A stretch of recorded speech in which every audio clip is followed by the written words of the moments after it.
So what makes Single Mom Strong different is we are not crisis intervention. So it's not like you show up and you're unhoused or you're having an addiction issue, or so there's not like a start and stop point with Single Mom Strong, right? You're not graduating a program. You're coming into a community and you're taking what you need at different times, right? So one year you might need your child to be in preschool and you might need career coaching. The next year you might only show up for community events. But what's great is over the years, now we see what the cumulative effect is on a family.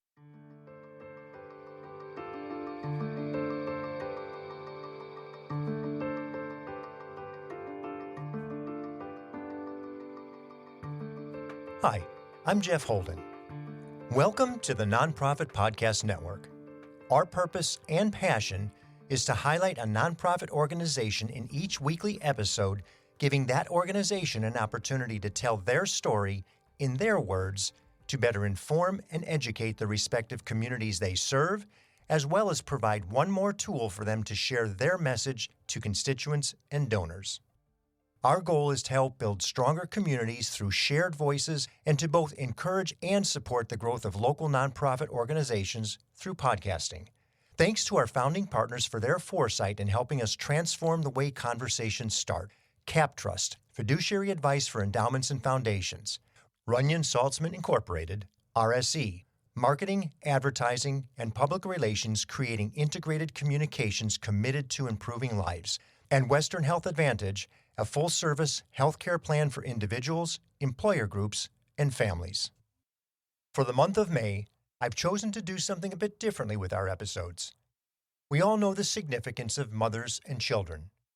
With Mother's Day in May, I've chosen to use the full month to highlight organizations supporting moms and their children in our community.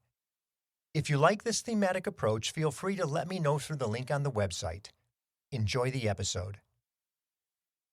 For the most part, I would be comfortable saying the majority of us love our parents, plural, a mother and a father. But that's not true for everyone because they come from a single-parent household, most likely a single mom. Over 25% of the Sacramento County households are headed by single mothers. That's easy math. 1 in 4 homes. Nearly 42,000 households. Now, that's a lot of single mothers, and supporting single mothers is crucial for fostering family stability, economic empowerment, and community well-being. Numerous local organizations and programs are dedicated to providing comprehensive assistance to single moms and their children.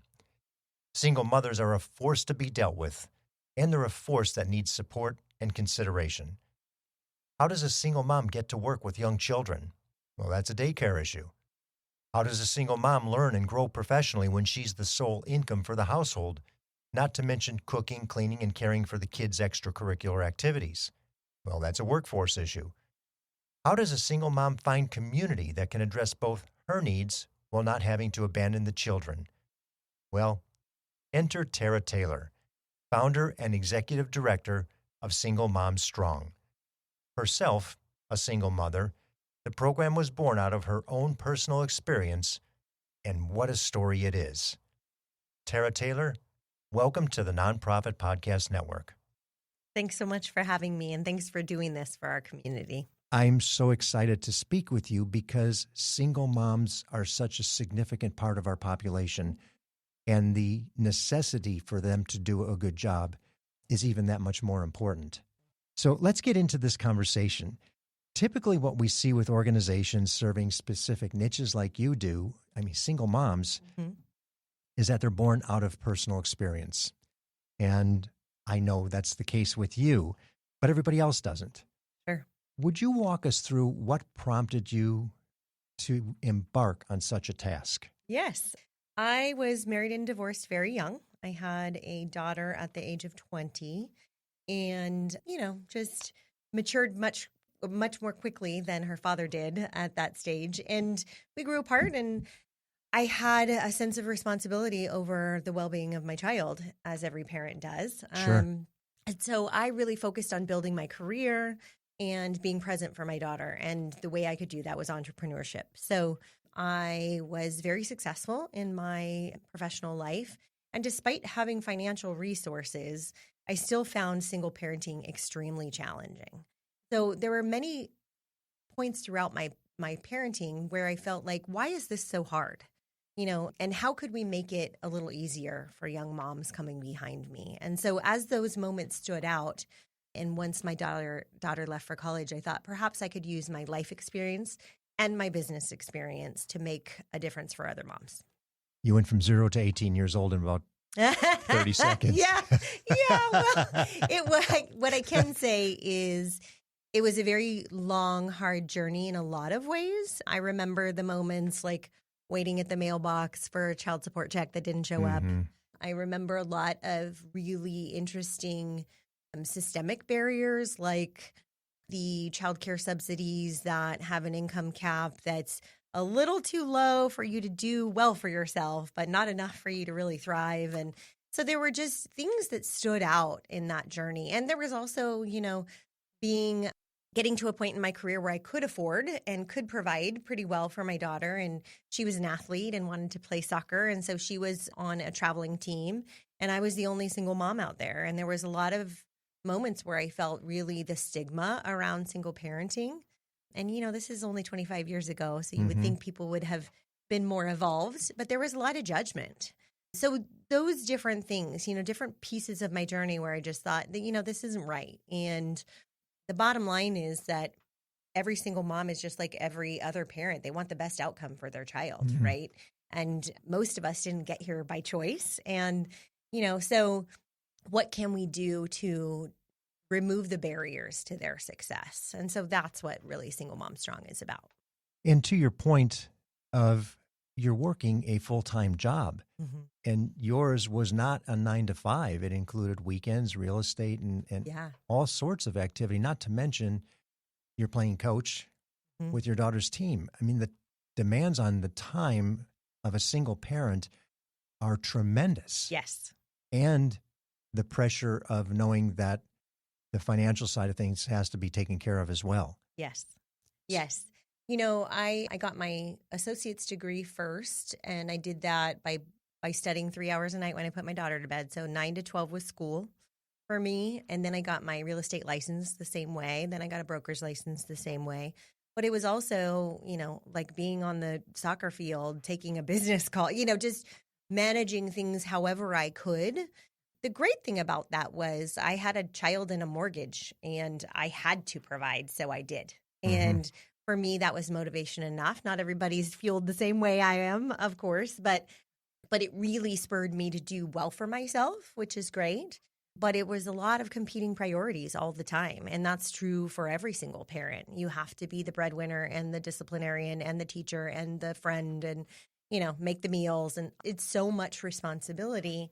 And many single parents don't have a lot of support. Maybe not good examples. My own parenting, my mom was like the worst example of a single mom. I had 7 stepdads in my course of my growing up. So I knew what not to do, but I didn't have a support system and I didn't know what to do other than, just keep moving forward. Well, fortunately, she did something well enough to get you to where you are today. So yes, fair. Something was in there, right? And discipline someplace. Yes. Yeah, for sure. In some way, shape, or form. Sure. And that's what I wanted to get out of that little interlude there. Yeah. Because it is so challenging, and we're going to have women who are single moms listening and wanting to learn more about the organization, how it benefits them, and what they can do. Yeah. And what they can do differently, because maybe what is being done today isn't working as well as they would like it to. Yeah. I think the most important thing that Single Mom Strong provides is the community. And community is such an overused word now, but I touched on being kind of othered, right? And when you're a single parent, your single friends don't have kids and your married friends have each other, and so you're kind of in your own box. But the great thing about Single Mom Strong and the community that we've built is that all of these moms know what it feels like to carry all those balls in the air, right? And so they have really strong bonds around that experience. And it gives you someone to lean on, right? So if you don't have a lot of support, now you have someone who speaks your language. And, 1,300 someones now because we have 1,300 moms locally that are involved in the community. Yeah, which is amazing to me, that number. Yeah, it is amazing, and it's also like a drop in the bucket. There are 140-ish thousand single-parent households in our region. Yeah, I remember you saying that. And if I'm not mistaken, 26% of our kids are parented by single moms. That is correct. That's 33% by single parents, so 26% are moms specifically. wow. Yeah. And, you think that's a big chunk of our population, right? A quarter. And so why aren't we paying more attention to this type of household, right? Mm-hmm. It's not going anywhere, hasn't gone anywhere. It's been around that percentage for many, many years. And, like I said, most single parents, they just want the best for their kids, their parents, right? And so since that's such a big segment of our future, what can we do to bolster the outcomes for that type of family? So in 2017 is when you decided you're going to start something. I did, yes. You could ask my daughter's godmother. Apparently, I called the name out 10 years before that. I had said Single Mom Strong. Great name.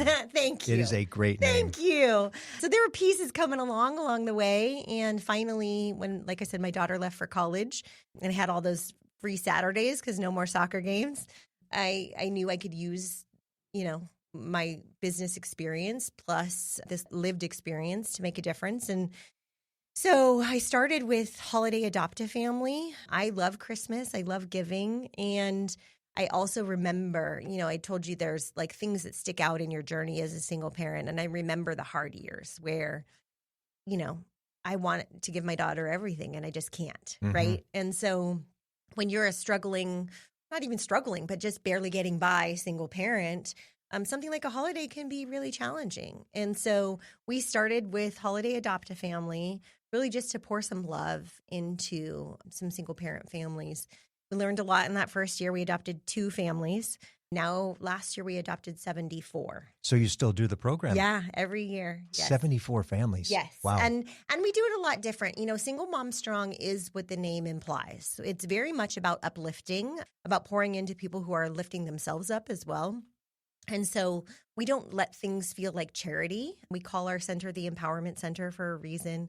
People, come use our free clothing closet, but they get personal shopping appointments. And, so everything is from a perspective that's built to really bolster their confidence. So Holiday Adopt-A-Family is the same thing. We don't, have you walk through and pick one toy. We wrap the whole family in love. They have a meal, mom gets gifts, the kids get needs and wants. And it's been beautiful that, the donors are matched with the families given parameters of their choice, but then they get to know the family through their letter and application. And we've had custom skateboards made for kids and, just really cool holiday love. Special gifts. Absolutely. And that really makes a difference. Oh, absolutely. And they recognize the interest. Yes. It's not, I'm just not getting something. No, somebody took an interest in me. Somebody cared. Yes. Somebody actually cared. Yes. You touched on some of the programs. Let's go there because you made it through a pandemic when you were just starting out. And that's a big deal in itself, just to survive the pandemic. Yes. I'm sure that was a little bit of an eye-opening experience. Yes, it was. We started in 2017, like you said, and we opened our building in 2019. So the first couple of years, we were just hosting these events to connect moms and kids, right? Giving them opportunities to spend meaningful time together. And after we built the community significantly, then it was time to build out the programs and services. And the most important one to me initially was early childhood education and childcare because they, for so many reasons, affect that family from both a child's perspective and mom's. Mom can't continue to grow in her career if she doesn't have solid childcare and or if the subsidy keeps her in a low-wage role, right? So there's exactly, so which many is one of the pieces challenges because there's some great programs out there, but they're capped. Yes. And as soon as you succeed, you lose. Yes, because exactly. You get to the income level, now you have to pay for childcare, and the childcare brings you backwards. Yes, below you get it. Where I hear it from so many people who have sat in that chair, and we're missing something. Yes, yes. So it is a very broken system, and for that reason, I was really determined to gather the right people to create a program that works. So we opened the Empowerment Center in 2019, and started hosting Empower Me Preschool, which is 35-ish% lower cost, specifically caters And by to lower the cost, meaning 35% less expensive than regional average traditional. tuition. Okay. Yeah. Specifically meets the needs of children of single parents. So, for example, we talked about kind of the gaps, right? Mom has to be all these things, wear all these hats. Well, she might not get to read to her children or child every single night or as much as she would like. And we all know the correlation between literacy and success in life, right? So in our center, we read to our kids 5 times a day minimum. And just trying to fill that gap. So those kinds of things, having trauma-informed care providers, understanding that this child might have switched homes on Monday morning. So maybe that's why they're having big emotions and giving them space for that. So our centers were created for these kids and also significantly lower priced. But we also made a commitment to be open every day that school is closed. So not only do we have our ongoing preschool program, but we have a childcare program for school-aged kids. Because if you're a working mom like I was, if summer's 10 weeks long, how do you go to work for 10 weeks? Correct. Right? And so that was a real challenge for me. I used to take my daughter to the city parks programs, but they would end at 3 o'clock. And so how do you continue your full-time position? So knowing that, we made this commitment to the community. We are open every day, school is closed. And then school was closed for 15 months. And oops, didn't see that coming. No, we thought it was going to be summer, or, spring break, summer break.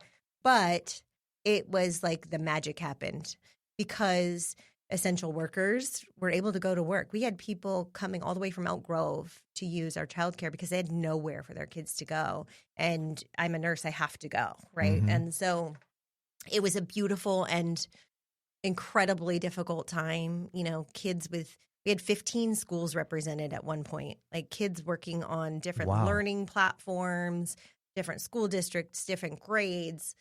And we just all dug in and made sure it happened for them. So as much as, taking on all that overhead right before a pandemic was crazy, it was as if it was meant to be so that those moms could continue to work and those kids had a safe place to go. Yeah, you're right. That's baptism by fire. Totally. That is, you're in it. Yes. And you learned a ton, I'm sure, as you went through the process of the significance of absorption, whatever it may be, whenever it was needed. Yes.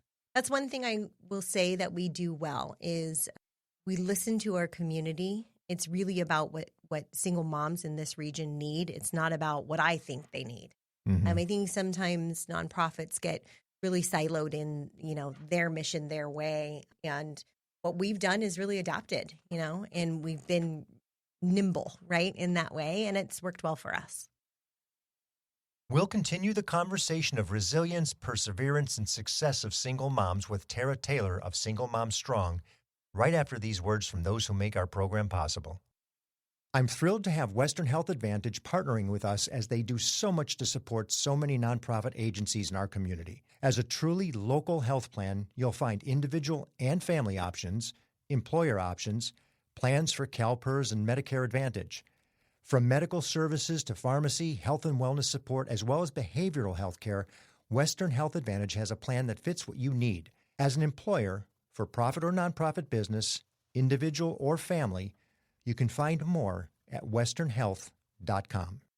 Hello, this is Scott Thomas with Cap Trust in our Sacramento office. I specialize in working with local nonprofits and associations. Annually, we survey private and public nonprofit organizations across the country to better understand challenges they see in today's environment. In our more recent survey, we heard concerns about proper board governance, mission-aligned investment, and how to implement alternative investments. If you would like a copy of the survey or to discuss your organization, look me up, Scott Thomas at captrust.com. If your organization is looking for non-volunteer positions at any level, consider using our platform for your recruitment. Whether in podcast content or in the newsletter, the audience we're speaking to has your next teammate. Simply reach out to me through the website, nonprofitpod.com, for a customized solution to your open positions. Tell me a success story or two of somebody that's gone through the program, single mom, really challenged initially, gets into Single Mom Strong and progresses through? Yeah. I'm sure you have many, many. There are quite a few. So what makes Single Mom Strong different is we are not crisis intervention. So it's not like you show up and you're unhoused or you're having an addiction issue, or so there's not like a start and stop point with Single Mom Strong, right? You're not graduating a program. You're coming into a community and you're taking what you need at different times, right? So one year you might need your child to be in preschool and you might need career coaching. The next year you might only show up for community events. But what's great is over the years, now we see what the cumulative effect is on a family, right? And so there are some that stand out, like particularly one who has become a friend of mine. She was really challenged during the pandemic because she wanted to become a nurse. She was finishing a nursing school and wanted to become a nurse. She was also the sole provider for her kids and was really challenged with, is it quote unquote safe for me to do this job I've really wanted to do? And I feel responsible because now I have the training to do the job I really want to do, but I have to be here for my kids. What if I were the one to get sick? And so this really heavy choice, right? Mm-hmm. She did career coaching with us. She did go on to become a nurse. She was completely fulfilled by her effort during the pandemic. Her kids were with us for the, break camp so that she could go to that work. And now, years later, she has a tattoo of our logo on her arm because it reminds her of her strength. And that, to me, I think is so. I went with her. I went with her because she reached out and she was like, "Can I tattoo your logo?" And I was like, "Yeah, let's go." So, how neat is that? But just the fact that it impacted her life to that degree, to where she wanted, it on her body as a memory, is really amazing to be a part of. Mm-hmm. And then we have the kids, and the kids, I could name 1,000 kids' stories, but we support our kids in a lot of ways. We have a men's mentoring program, which is positive male influence in the life of children of single moms. We have the preschool, we have the childcare, but they're coming in and out of our center over years now. They might be there for childcare because mom's going to mom's night out, or they might be there because it's summer break, or, men's mentoring, whatever. But there are these kids now that have 6 years of Single Mom Strong. And for example, at Valentine's Day, I had a child who was going to the back to make a Valentine for her mom. And one of the options was to decorate a picture frame because we take a picture. And she decorated picture frame for her picture with me and came out and said, "Can we take a picture so I can put this in my room?" And those things really, really are touching because this child is quote unquote at childcare, but it actually feels like family. And that I think is really powerful. And I would imagine the children that go through the process of childcare over years bond like anywhere else. They're a community too. They are a community into themselves. Yeah. It's really cool to see them come back. So, winter break, spring break, summer break, it fills completely every time. And it's usually, 75% kids who were here previously. And so they're coming back to their crew, right? And their COVID crew and their last summer's crew. And so they're their own community as well, which is really cool. In the childcare realm, how many children are you dealing with on any given day? Between two locations, we're licensed for 102. And so it just depends on the day, what's going on. But that's a significant number. Yes. And, in my dreams, it'll be 500 at a time. We're going to get there. One step at a time. Hold that thought. So the one thing we didn't touch on is the clothing closet that you've got as well. And I think it's important just so people know that you also do have the ability. So you help them, you coach them, they're empowered, they get the job. Oh, no. I can't afford the clothes right now to do what I need to do. Yes. That is a really big piece. And I think, you take for granted, right? Like, I have a job interview. Let me go buy a new blazer. Not everyone can do that. Correct. And it's a really powerful piece of your confidence as well, right? When you can walk in feeling good about yourself. So that to me was the last piece. That was the final piece of our career advancement programming. So we do career exploration, which gives women information and access to industries that are growing and have high income potential, because we recognize that single moms get trapped in low wage roles. That's step one. Step two, we do career coaching. So one-on-one coaching sessions that give mom really dedicated time that is about a single parent getting this job, right? Not just a random person, but how does my family function with this job, right? And then the last piece, you're ready, you've done your mock interviewing and your resume's updated. You need to feel great going to that interview. Right. And so we do personal shopping appointments. We have what we call the career clothing closet. It is really well supported by the community, which I love. Workwear has changed over the years, right? But you still need to go to an interview or first day at the job looking like a professional. But a lot of people have less need for their professional clothing. So we have a whole store where our women shop for free. And it's not charity. It's enriching their lives. It's pulling the racks out and giving them an hour to pick all they want and fill as many bags as you can, and we'll see you next month. And that's an easy thing for somebody who's listening, because we know the listener tends to be a professional, in many cases leadership of nonprofits or philanthropic giver, and they're interested. And so many times we just bring it to a place that happens to be convenient, but this goes to a really relative cause. Yeah. So for those professional women who happen to be listening, we know you get dressed up. We see you at the events. Please think of Single Mom Strong for this opportunity to give those clothes to somebody who could really, really use them for a purpose when it's time to donate them. And I think it's really meaningful. That's why our closet is so stocked, because it means something. When you spend a significant amount of money on an outfit and then you just go give it to someone who's going to sell it for $3, it doesn't have any meaning. But with us, it really does. So, and if it's anything, which I'm sure many of our listeners are not that dissimilar from my wife, there's a rotating closet of clothing that is good stuff. Yes. And what is really great, I am all about collaborative relationships. And what's really great is whatever we don't use, we then take to Women's Empowerment, which is another great women serving agency in our community. So nothing gets wasted. And you just segued into the next question, because collaboration is important. And I can see so many places you can touch. I mean, you're dealing with children, you're dealing with childcare, you're dealing with the moms and employers. Who are some of the people that you collaborate with? There are so many from a lot of different perspectives. So the first thing that comes to mind is our early childhood educators. It's really, really important to me. I'm addressing this concern from a lot of different angles. And it's really important to me that we are creating trauma-informed educators and that we are pouring into early childhood educators, which are the lowest wage earners of all educators, and giving them the tools to really deal with this generation of children. So we partner with the ECE apprenticeship program with the city of Sacramento, which is ECE is early childhood educator, where they get free education in exchange for work experience in our sites.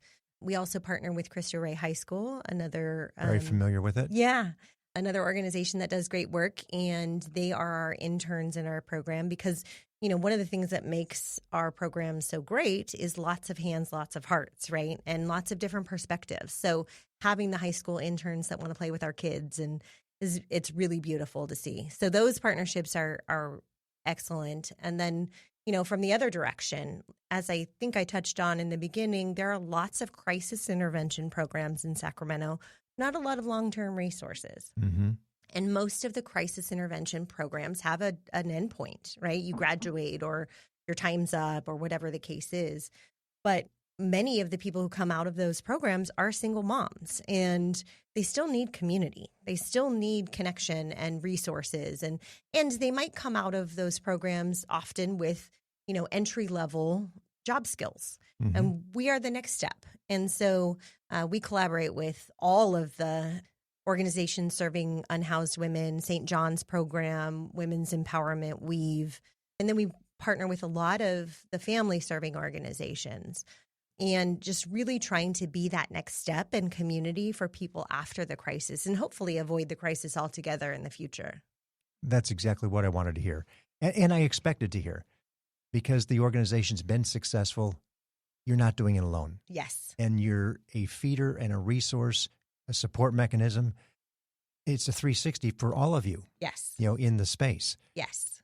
Yes. I came from for-profit, right? And so I didn't know what I didn't know about nonprofit. And when I... Surprise. Yes. And it was a surprise, especially through a pandemic. But what I found, unfortunately, and not across the board, but at first was kind of a closed door feeling and more of a need to maybe protect a donor base or intellectual property or something, but it didn't feel very collaborative at first. And to me, we're in the business of helping people. We should be helping each other. And I think there's been a real turn post-pandemic, which I'm so happy to see, where organizations are recognizing we can't survive without each other.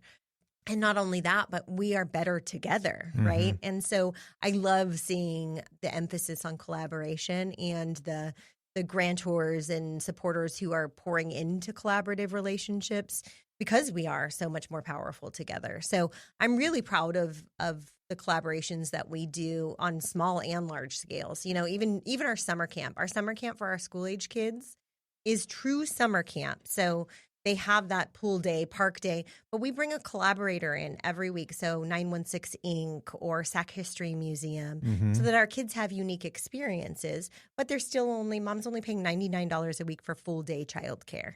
So even those collaborative relationships, it's one 90-minute visit from another nonprofit, but it makes a huge difference for these kids. And it's exposure to the other nonprofit. Exactly. It's beneficial all the way around. Exactly. Yeah, that's wonderful. Yeah.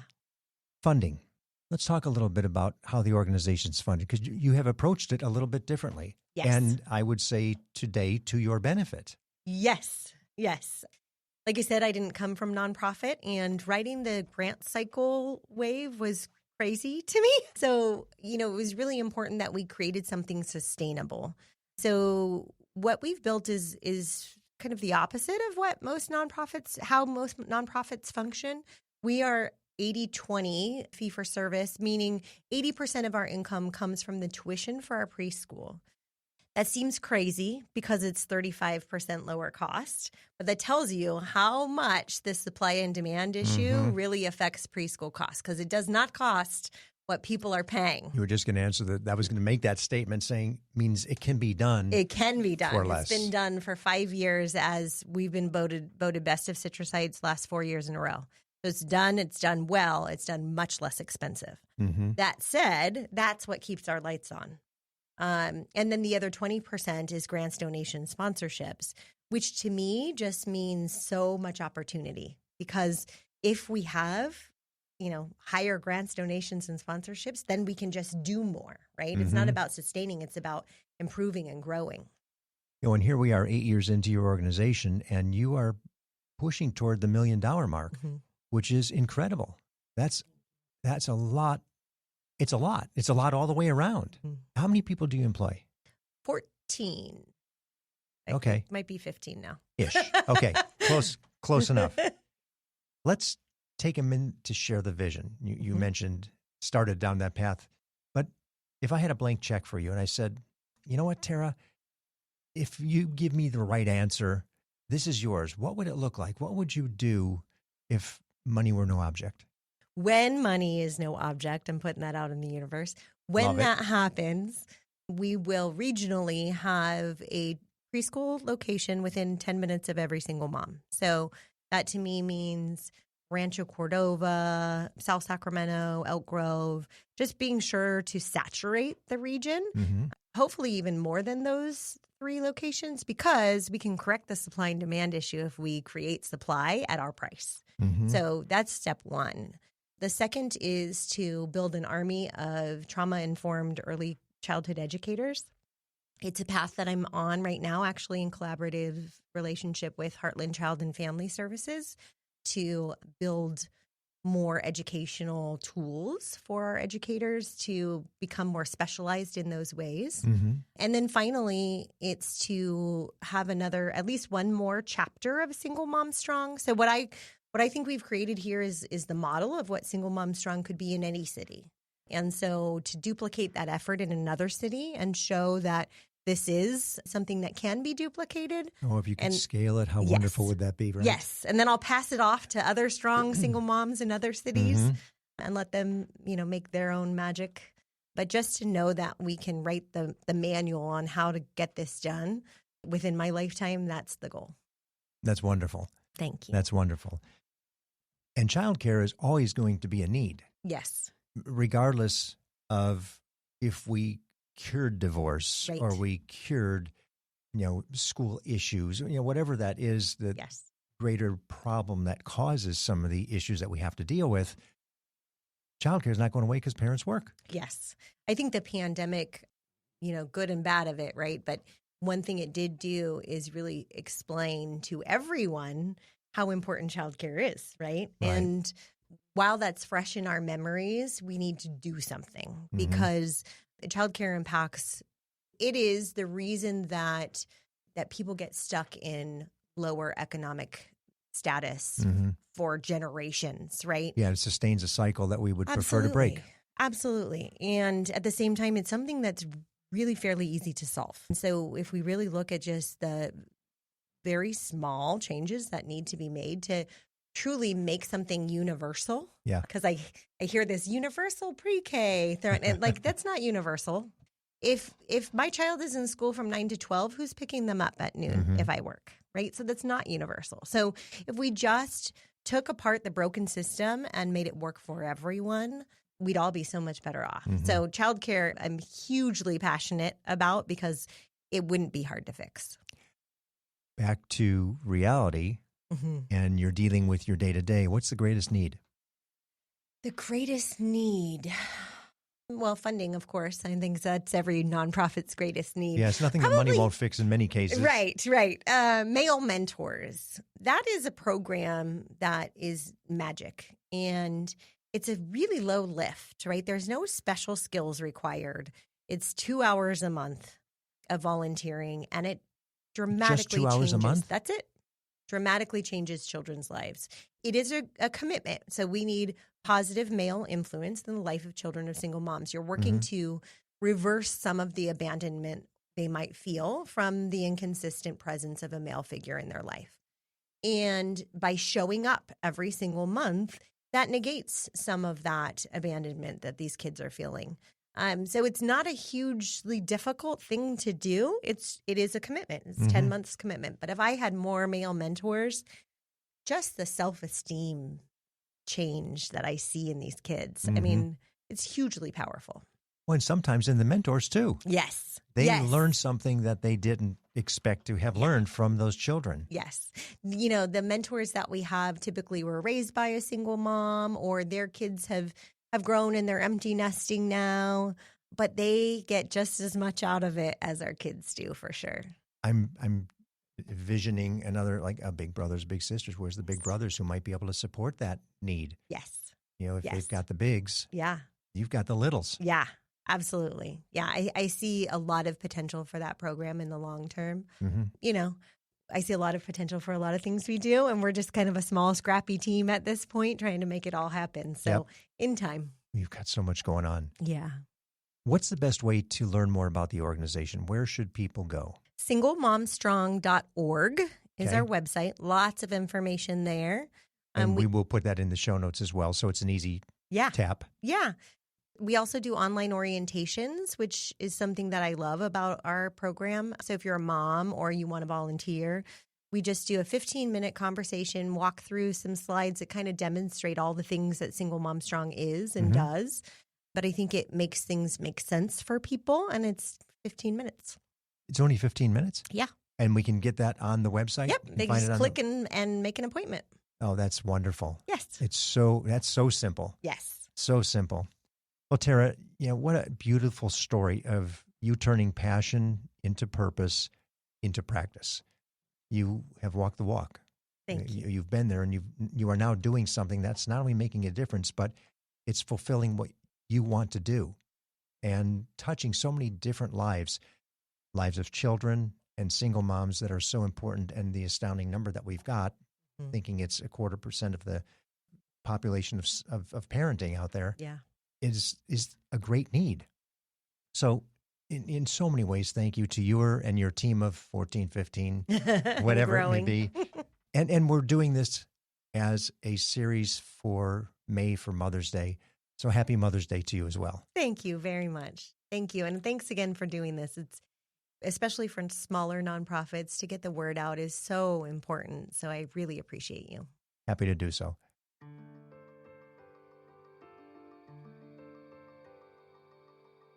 Thank you for listening to the Nonprofit Podcast Network. I hope you enjoyed the episode. If what you heard moved you, please reach out to that organization and do what you can to help. If you like and appreciate what we're doing to support local nonprofits, please give us a positive review, subscribe, and share. If you're a nonprofit with an interest in participating in an episode, you can reach me at jeff@hearmenowstudio.com. If you have a need for the services or products our sponsors offer, please reach out to them. CapTrust, fiduciary advice for endowments and foundations. Runyon Saltzman Incorporated, RSC, marketing, advertising, and public relations, creating integrated communications committed to improving lives. And Western Health Advantage, a full-service healthcare plan for individuals, employer groups, and families. The Nonprofit Podcast Network is a production of, is recorded at, and edited by Hear Me Now Studio.